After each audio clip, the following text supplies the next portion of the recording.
የሩታ ደጋፊዎች እንኳን ደስ ያላችሁ፣ እንኳን ደስ ያላችሁ። አብርሽና ሩታ አብረው ሆነዋል። ሁሌም የምናገረው ነገር ነበር።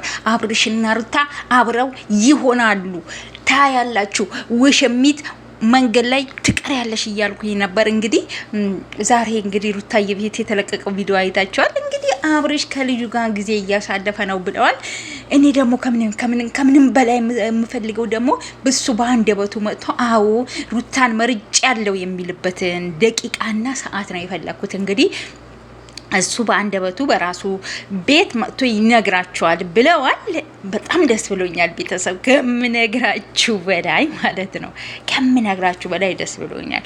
ምክንያቱም ምንም ይሁን ምንም ስራው ምንም ይሁን ድራማም ይሁን ግን በቃ ይሄ ነገር መሆን ስላለበት አብርሽና ሩታ መለያየት ስለሌለባቸው ልጃቸውን አብረው ማሳደግ ስላለባቸው ይሄን ስለምፈልግ ብቻ ይሄ በመፈጠሩ በጣም ነው ደስ ያለኝ፣ በጣም ማለት ነው። ሩታዬ እንኳን ደስ አለች። የሩታ ፋሚሊዎች በሙሉ እንኳን ደስ አላችሁ። ውሽሚትዬ፣ የውሽሚት ብችሎች የት ይውጣችኋል? ምን ውስጥ ትገባላችሁ?